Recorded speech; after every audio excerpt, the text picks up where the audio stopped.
What's happening now could just as easily happen 5 years ago or 15 years in the future. I will not mislead the American people by claiming that just a little more time in Afghanistan will make all the difference.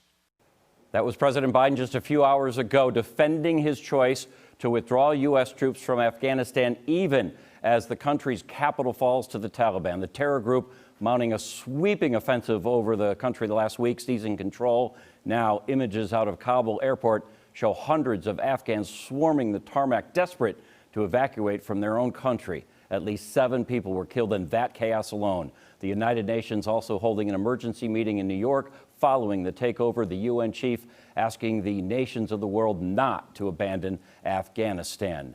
This is also a local story, though. A West Bend native says his students are in danger in Afghanistan. That professor left the country in the spring when the school year ended. Jason Calvi is live with that American story. And Jason, he was supposed to fly back to Afghanistan this past Saturday?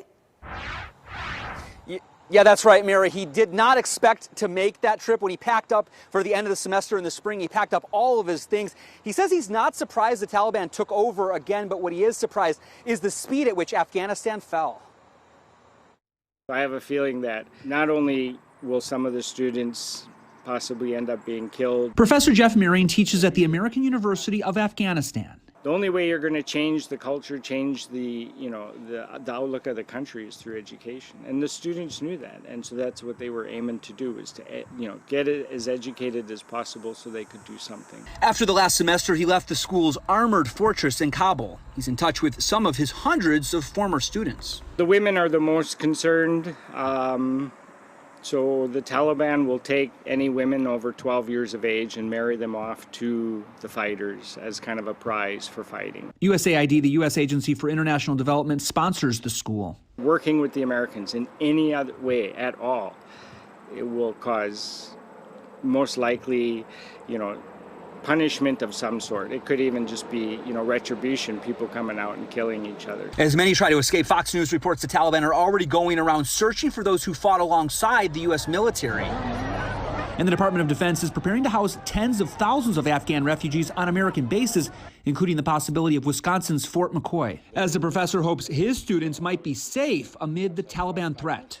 The philosophy of the university is that education will prevail, and we think it will. We think eventually they will come back.